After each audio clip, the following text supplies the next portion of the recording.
जय माता दी दोस्तों, स्वागत है आपका हमारे YouTube चैनल पर। आज मैं आपको इस वीडियो में श्री दुर्गा सप्तशती पाठ का 9वां, 10वां और 11वां अध्याय सुनाऊंगी। 9वें अध्याय में निशुंभ वध होता है। राजा ने कहा, हे ऋषिराज, आपने रक्त बीज के वध से संबंध रखने वाला वृतांत मुझे सुनाया। अब मैं रक्त बीज के मरने के पश्चात क्रोध में भरे हुए शुंभ व निशुंभ ने जो कर्म किया वह सुनना चाहता हूँ। महर्षि मेधा ने कहा, रक्त बीज के मारे जाने पर शुंभ और निशुंभ को बड़ा क्रोध आया और अपनी बहुत बड़ी सेना का इस प्रकार सर्वनाश होते देखकर निशुंभ देवी पर आक्रमण करने के लिए दौड़ा। उसके साथ बहुत से बड़े बड़े असुर देवी को मारने के वास्ते दौड़े और महापराक्रमी शुंभ अपनी सेना सहित चंडिका को मारने के लिए बढ़ा। फिर शुंभ और निशुंभ का देवी से घोर युद्ध होने लगा और वह दोनों असुर इस प्रकार देवी पर बाण फेंकने लगे जैसे मेघों से वर्षा हो रही हो। उन दोनों के चलाए हुए बाणों को देवी ने अपने बाणों से काट डाला और अपने शस्त्रों की वर्षा से उन दोनों दैत्यों को चोट पहुंचाई। निशुंभ ने तीक्ष्ण तलवार और चमकती हुई ढाल लेकर देवी के सिंह पर आक्रमण किया। अपने वाहन को चोट पहुंची देखकर देवी ने अपने क्षुप्र नामक बाण से निशुंभ की तलवार व ढाल दोनों को ही काट डाला। तलवार और ढाल कट जाने पर निशुंभ ने देवी पर शक्ति से प्रहार किया। देवी ने अपनी चक्र से उसके 2 टुकड़े कर दिए। फिर क्या था, दैत्य मारे क्रोध के जल भून गया और उसने देवी को मारने के लिए उसकी ओर शूल फेंका, किंतु देवी ने अपने मुक्के से उसको चूर चूर कर डाला। फिर उसने देवी पर गदा से प्रहार किया। देवी ने त्रिशूल से गदा को भस्म कर डाला। इसके पश्चात वह फरसा हाथ में लेकर देवी की ओर लपका। देवी ने अपने तीखे बाणों से उसे धरती पर सुला दिया। अपने पराक्रमी भाई निशुंभ के इस प्रकार से मरने पर शुंभ क्रोध में भरकर देवी को मारने के लिए दौड़ा। वह रथ में बैठा हुआ उत्तम आयुधों से सुशोभित अपनी 8 बड़ी बड़ी भुजाओं से सारे आकाश को ढके हुए था। शुंभ को आते देखकर देवी ने अपना शंख बजाया और धनुष की टंकोर का भी अत्यंत दुस्सह शब्द किया। साथ ही अपने घंटे के शब्द से, जो कि संपूर्ण दैत्य सेना के तेज को नष्ट करने वाला था, संपूर्ण दिशाओं में व्याप्त कर दिया। इसके पश्चात देवी के सिंह ने भी अपनी दहाड़ से, जिसे सुन बड़े बड़े बलवानों को मद चूर चूर हो जाता है, आकाश, पृथ्वी और 10 दिशाओं को पूरित कर दिया। फिर आकाश में उछलकर काली ने अपने दांतों तथा हाथों को पृथ्वी पर पटका। उसके ऐसा करने से ऐसा शब्द हुआ जिससे कि उससे पहले के सारे शब्द शांत हो गए। इसके पश्चात शिव दूती ने असुरों के लिए भय उत्पन्न करने वाला अट्टहास किया, जिसे सुनकर दैत्य थर्रा उठे और शुंभ को बड़ा क्रोध आया। फिर अंबिका ने उसे, अरे दुष्ट, खड़ा रह कहा तो आकाश से भी सभी देवता जय हो बोल उठे। शुंभ ने वहां आकर ज्वालाओं से युक्त एक अत्यंत भयंकर शक्ति छोड़ी, जिसे आते देखकर देवी ने अपनी महोलका नामक शक्ति से काट डाला। हे राजन, फिर शुंभ के सिंहनाद से तीनों लोक व्याप्त हो गए और उसकी प्रतिध्वनि से ऐसा घोर शब्द हुआ जिसने इससे पहले के सब शब्दों को जीत लिया। शुंभ के छोड़े बाणों को देवी ने और देवी के छोड़े बाणों को शुंभ ने अपने बाणों से काट सैकड़ों और हजारों टुकड़ों में परिवर्तित कर दिया। इसके पश्चात जब चंडिका ने क्रोध में भर शुंभ को त्रिशूल से मारा तो वह मूर्छित होकर पृथ्वी पर गिर पड़ा। जब उसकी मूर्छा दूर हुई तो वह धनुष लेकर आया और अपने बाणों से उसने देवी काली तथा सिंह को घायल कर दिया। फिर उस राक्षस ने 10,000 भुजाएं धारण करके चक्रादि आयुधों से देवी को आच्छादित कर दिया। तब भगवती दुर्गा ने कुपित होकर अपने बाणों से उन चक्रों तथा बाणों को काट डाला। यह देखकर निशुंभ हाथ में गदा लेकर चंडिका को मारने के लिए दौड़ा। उसके आते ही देवी ने तीक्ष्ण धार वाले खड्ग से उसकी गदा को काट डाला। उसने फिर त्रिशूल हाथ में ले लिया। देवताओं को दुखी करने वाले निशुंभ त्रिशूल हाथ में लिए हुए आता देखकर चंडिका ने अपने शूल से उसकी छाती पर प्रहार किया और उसकी छाती को चीर डाला। शूल विदीर्ण हो जाने पर उसकी छाती में से एक उस जैसा ही महापराक्रमी दैत्य ठहर जा कहता हुआ निकला। उसको देखकर देवी ने बड़े जोर से ठहाका लगाया। तभी वह निकलने भी ना पाया था कि उसका सिर अपनी तलवार से काट डाला। सिर के कटने के साथ ही वह पृथ्वी पर गिर पड़ा। तदंतर सिंह दहाड़ दहाड़ कर असुरों का भक्षण करने लगा और काली शिवदूती भी राक्षसों का रक्त पीने लगी। कुमारी की शक्ति से कितने ही महादैत्य नष्ट हो गए। ब्रह्मा जी के कमंडल के जल से कितने ही असुर समाप्त हो गए। कई दैत्य महेश्वरी के त्रिशूल से विदीर्ण होकर पृथ्वी पर गिर पड़े और बाराही के प्रहारों से छिन्न भिन्न होकर धराशयी हो गए। वैष्णवी ने भी अपने चक्र से बड़े बड़े महापराक्रमियों का कचमूर निकालकर उन्हें यमलोक भेज दिया और इंद्री से कितने ही महाबली राक्षस टुकड़े टुकड़े हो गए। कई दैत्य मारे गए, कई भाग गए, कितने ही काली शिवदूती और सिंह ने भक्षण कर लिए। तो यहाँ पर होता है श्री दुर्गा सप्तशती पाठ का 9वां अध्याय समाप्त। आइए अब करते हैं श्री दुर्गा सप्तशती का 10वां अध्याय प्रारंभ। इसमें शुंभ का वध है। महर्षि मेधा ने कहा, हे राजन, अपने प्यारे भाई को मरा हुआ तथा सेना को नष्ट हुई देखकर क्रोध में भरकर दैत्यराज शुंभ कहने लगा, दुष्ट दुर्गे, तू अहंकार से गर्व मत कर, क्योंकि तू दूसरों के बल पर लड़ रही है। देवी ने कहा, हे दुष्ट, देख, मैं तो अकेली ही हूँ। इस संसार में मेरे सिवा दूसरा कौन है? यह सब मेरी शक्तियाँ हैं। देख, यह सब की सब मुझ में प्रविष्ट हो रही है। इसके पश्चात ब्रह्माणी आदि सब देवियां उस देवी के शरीर में लीन हो गई और देवी अकेली रह गई। तब देवी ने कहा, मैं अपनी ऐश्वर्य शक्ति से अनेक रूपों में यहाँ उपस्थित हुई थी। उन सब रूपों को मैंने समेट लिया है। अब अकेली ही यहाँ खड़ी हूँ, तुम भी यहीं ठहरो। महर्षि मेधा ने कहा, तब देवताओं तथा राक्षसों के देखते देखते देवी तथा शुंभ में भयंकर युद्ध होने लगा। अंबिका देवी ने सैकड़ों अस्त्र शस्त्र छोड़े। उधर दैत्यराज ने भी भयंकर अस्त्रों का प्रहार आरंभ कर दिया। देवी के छोड़े हुए सैकड़ों अस्त्रों को दैत्य ने अपनी अस्त्रों द्वारा काट डाला। इसी प्रकार शुंभ ने जो अस्त्र छोड़े उनको देवी ने अपनी भयंकर हुंकार के द्वारा ही काट डाला। दैत्य ने जब सैकड़ों बाण छोड़कर देवी को ढक दिया तो क्रोध में भरकर देवी ने अपने बाणों से उसका धनुष नष्ट कर डाला। धनुष कट जाने पर दैत्येंद्र ने शक्ति चलाई, लेकिन देवी ने उसे भी काटकर फेंक दिया। फिर दैत्येंद्र चमकती हुई ढाल लेकर देवी की ओर दौड़ा, किंतु जब वह देवी के समीप पहुंचा तो देवी ने अपने तीक्ष्ण बाणों से उसकी चमकने वाली ढाल को भी काट डाला। फिर दैत्येंद्र का घोड़ा मर गया, रथ टूट गया, सारथी मारा गया।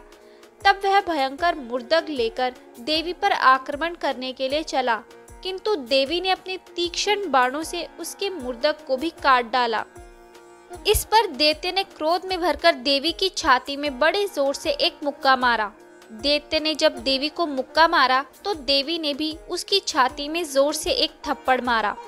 थप्पड़ खाकर पहले तो दैत्य पृथ्वी पर गिर पड़ा, किंतु तुरंत ही वह उठ खड़ा हुआ। फिर वह देवी को पकड़कर आकाश की ओर उछला और वहां जाकर दोनों में युद्ध होने लगा। वह युद्ध ऋषियों और देवताओं को आश्चर्य में डालने वाला था। देवी आकाश में दैत्य के साथ बहुत देर तक युद्ध करती रही। फिर देवी ने उसे आकाश में घुमाकर पृथ्वी पर गिरा दिया। दुष्टात्मा दैत्य पुनः उठकर देवी को मारने के लिए दौड़ा। तब उसको अपनी ओर आता हुआ देखकर देवी ने उसकी छाती विदीर्ण करके उसको पृथ्वी पर पटक दिया। देवी के त्रिशूल से घायल होने पर उस दैत्य के प्राण पखेरु उड़ गए और उसके मरने पर समुद्र, द्वीप, पर्वत और पृथ्वी सब कांपने लग गए। तदंतर उस दुष्टात्मा के मरने से संपूर्ण जगत प्रसन्न व स्वस्थ हो गया तथा आकाश निर्मल हो गया। पहले जो उत्पात सूचक मेघ और उल्कापात होते थे वह सब शांत हो गए। उसके मारे जाने पर नदियां अपने ठीक मार्ग से बहने लगी। संपूर्ण देवताओं का हृदय हर्ष से भर गया और गंधर्वियों सुंदर गान करने लगी। गंधर्व बाजे बजाने लगे और अप्सराएं नाचने लगी। पवित्र वायु बहने लगी। सूर्य की कांति स्वच्छ हो गई। यज्ञशालाओं की बुझी हुई अग्नि अपने आप प्रज्वलित हो उठी तथा चारों दिशाओं में शांति फैल गई। तो यहाँ होता है श्री दुर्गा सप्तशती पाठ का 10वां अध्याय समाप्त। आइए अब प्रारंभ करते हैं श्री दुर्गा सप्तशती पाठ का 11वां अध्याय। इस अध्याय में देवता देवी की स्तुति करते हैं। उसके पश्चात देवी देवताओं को वरदान देती है। महर्षि मेधा कहते हैं, दैत्य के मारे जाने पर इंद्र आदि देवता अग्नि को आगे करके कात्यायनी देवी की स्तुति करने लगे। उस समय अभिष्ट की प्राप्ति के कारण उनके मुख खिले हुए थे। देवताओं ने कहा, हे शरणागतों के दुख दूर करने वाली देवी, तुम प्रसन्न हो। हे संपूर्ण जगत की माता, तुम प्रसन्न हो। विंध्येश्वरी, तुम विश्व की रक्षा करो, क्योंकि तुम इस चर और अचर की ईश्वरी हो। हे देवी, संपूर्ण जगत की आधार रूप हो, क्योंकि तुम पृथ्वी रूप में भी स्थित हो और अत्यंत पराक्रम वाली देवी हो। तुम विष्णु की शक्ति हो और विश्व की बीच परम माया हो, और तुमने ही इस संपूर्ण जगत को मोहित कर रखा है। तुम्हारे प्रसन्न होने पर ही यह पृथ्वी मोक्ष को प्राप्त होती है। हे देवी, संपूर्ण विद्याएं तुम्हारे ही भिन्न भिन्न स्वरूप है। इस जगत में जितनी स्त्रियां हैं वह सब तुम्हारी ही मूर्तियां हैं। एकमात्र तुमने ही इस जगत को व्याप्त कर रखा है। तुम्हारी स्तुति किस प्रकार हो सकती है, क्योंकि तुम परम बुद्धि रूप हो और संपूर्ण प्राणी रूप स्वर्ग और मुक्ति देने वाली हो। अतः इसी रूप में तुम्हारी स्तुति की गई है। तुम्हारी स्तुति के लिए इससे बढ़कर और क्या युक्तियां हो सकती है।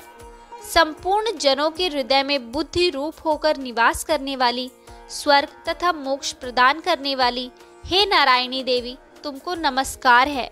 काला काष्ठा आदि रूप से अवस्थाओं को परिवर्तन की ओर ले जाने वाली तथा प्राणियों का अंत करने वाली नारायणी, तुमको नमस्कार है। हे नारायणी, संपूर्ण मंगलों के मंगल रूप वाली, हे शिवे, हे संपूर्ण प्रयोजनों को सिद्ध करने वाली, हे शरणागत वत्सला, 3 नेत्रों वाली गौरी, तुमको नमस्कार है। सृष्टि, स्थिति तथा संहारव की शक्तिभूता सनातनी देवी, गुणों का आधार तथा सर्व सुखमयी नारायणी, तुमको नमस्कार है। हे शरण में आए हुए शरणागतों, दीन दुखियों की रक्षा में तत्पर, संपूर्ण पीड़ाओं को हरने वाली, हे नारायणी, तुमको नमस्कार है। हे नारायणी, तुम ब्रह्माणी का रूप धारण करके हंसों से जुते हुए विमान पर बैठी हो तथा कुश से अभिमंत्रित जल छिड़कती रहती हो, तुम्हें नमस्कार है। महेश्वरी रूप में त्रिशूल, चंद्रमा और सर्पों को धारण करने वाली, हे महावृषभ वाहन वाली नारायणी, तुम्हें नमस्कार है। मोरों तथा मुकुटों से घिरी रहने वाली, महाशक्ति को धारण करने वाली, हे कुमारी रूप धारिणी निष्पाप नारायणी, तुम्हें नमस्कार है। हे शंख, चक्र, गदा, फर, शांग, धनुष रूप आयुधों को धारण करने वाली वैष्णवी शक्ति रूपा नारायणी, तुम हम पर प्रसन्न हो, तुम्हें नमस्कार है। हे दांतों पर पृथ्वी धारण करने वाली वाराह रूपिणी कल्याणमयी नारायणी, तुम्हें नमस्कार है। हे उग्र नरसिंह रूप से दैत्यों को मारने वाली, त्रिभुवन की रक्षा में संलग्न रहने वाली नारायणी, तुम्हें नमस्कार है। हे मस्तक पर किरीट और हाथ में महावज्र धारण करने वाली, सहस्त्र नेत्रों के कारण उज्ज्वल वृत्तासुर के प्राण हरने वाली इंद्रिय शक्ति, हे नारायणी, तुम्हें नमस्कार है। हे शिवदूती स्वरूप से दैत्यों के महामत को नष्ट करने वाली, हे घोर रूप वाली, हे महाशब्द वाली, हे नारायणी, तुम्हें नमस्कार है। दाढ़ों के कारण विकराल मुख वाली, मुंडमाला से विभूषित मुंड मर्दिनी चामुंडा रूपा नारायणी, तुम्हें नमस्कार है। हे महालक्ष्मी, लज्जा, महाविद्या, श्रद्धा, पुष्टि, स्वधा, ध्रुवा, महारात्रि तथा महाविद्या रूपा नारायणी, तुमको नमस्कार है। हे मेधा, सरस्वती, सर्वोत्कृष्ट ऐश्वर्य रूपिणी, पार्वती, महाकाली, नियंता तथा ईश रूपिणी नारायणी, तुम्हें नमस्कार है। हे सर्व स्वरूप, सर्वेश्वरी, सर्व शक्ति युक्त देवी, हमारी भय से रक्षा करो, तुम्हें नमस्कार है। हे कात्यायनी, तीनों नेत्रों से भूषित यह तेरा सौम्य मुख सब तरह के डरों से हमारी रक्षा करे, तुम्हें नमस्कार है। हे भद्रकाली, ज्वालाओं के समान भयंकर, अति उग्र एवं संपूर्ण असुरों को नष्ट करने वाला तुम्हारा त्रिशूल हमें भयों से बचावे, तुमको नमस्कार है। हे देवी, जो अपने शब्द से इस जगत को पूरित करके दैत्यों के तेज को नष्ट करता है, वह आपका घंटा इस प्रकार हमारी रक्षा करे जैसे कि माता अपने पुत्रों की रक्षा करती है। हे चंडी के, असुरों के रक्त और चर्बी से चर्चित जो आपकी तलवार है, वह हमारा मंगल करे। हम तुमको नमस्कार करते हैं। हे देवी, तुम जब प्रसन्न होती हो तो संपूर्ण रोगों को नष्ट कर देती हो, और जब रुष्ट हो जाती हो तो संपूर्ण वंचित कामनाओं को नष्ट कर देती हो। जो मनुष्य तुम्हारी शरण में जाते हैं उन पर कभी विपत्ति नहीं आती, बल्कि तुम्हारी शरण में गए हुए मनुष्य दूसरों को आश्रय देने योग्य हो जाते हैं।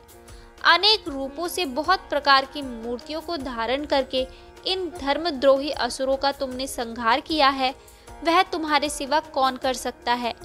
चतुर्दश विद्याएं, षट शास्त्र और चारों वेद तुम्हारे ही प्रकाश से प्रकाशित है। उनमें तुम्हारा ही वर्णन है, और जहाँ राक्षस, विषैले, सर्प, शत्रुगण है, वहाँ और समुद्र के बीच में तुम साथ रहकर इस विश्व की रक्षा करती हो। हे विश्वेश्वरी, तुम विश्व का पालन करने वाली विश्व रूपा हो, इसलिए संपूर्ण जगत को धारण करती हो। इसलिए ब्रह्मा, विष्णु, महेश की भी वंदनीय हो। जो भक्ति पूर्वक तुमको नमस्कार करते हैं, वह विश्व को आश्रय देने वाले बन जाते हैं। हे देवी, तुम प्रसन्न हो और असुरों को मारकर जिस प्रकार हमारी रक्षा की है, ऐसे ही हमारे शत्रुओं से सदा हमारी रक्षा करती रहो। संपूर्ण जगत के पाप नष्ट कर दो और पापों तथा उनके फल स्वरूप होने वाली महामारी आदि बड़े बड़े उपद्रवों को शीघ्र ही दूर कर दो। विश्व की पीड़ा को हरने वाली देवी, शरण में पड़े हुओं को प्रसन्न करो। त्रिलोक निवासियों की पूजनीय परमेश्वरी, हम लोगों को वरदान दो। देवी ने कहा, हे देवताओं, मैं तुमको वर देने को तैयार हूँ। आपकी जैसी इच्छा हो वैसा वर मांग लो, मैं तुमको दूंगी। देवताओं ने कहा, हे सर्वेश्वरी, त्रिलोकी के निवासियों की समस्त पीड़ाओं को तुम इसी प्रकार हरती रहो और हमारे शत्रुओं को इसी प्रकार नष्ट करती रहो। देवी ने कहा, वैवस्वत मनवंतर के 28वें युग में 2 और महाअसुर शुंभ और निशुंभ उत्पन्न होंगे।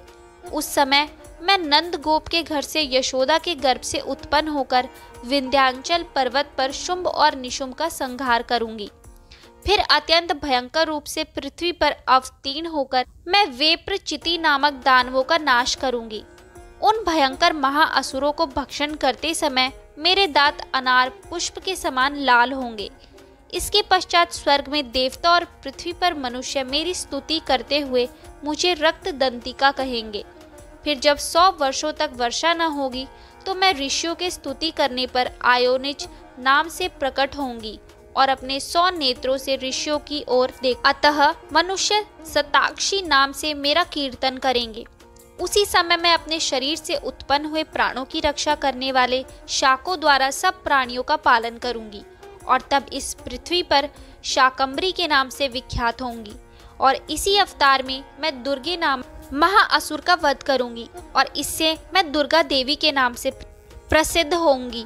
इसके पश्चात जब मैं भयानक रूप धारण करके हिमालय निवासी ऋषियों महर्षियों की रक्षा करूंगी, तब भीमा देवी के नाम से मेरी ख्याति होगी। और जब फिर अरुण नामक असुर तीनों लोकों को पीड़ित करेगा, तब मैं असंख्य भ्रमरों का रूप धारण करके उस महादैत्य का वध करूंगी। तब स्वर्ग में देवता और मृत्यु लोक में मनुष्य मेरी स्तुति करते हुए मुझे भ्रामरी नाम से पुकारेंगे। इस प्रकार जब जब पृथ्वी राक्षसों से पीड़ित होगी, तब तब मैं अवतरित होकर शत्रुओं का नाश करूंगी। तो यहाँ होता है श्री दुर्गा सप्तशती पाठ का 11वां अध्याय समाप्त। आगे के और अध्याय सुनने के लिए हमारे चैनल को सब्सक्राइब करें और शेयर करना ना भूलें।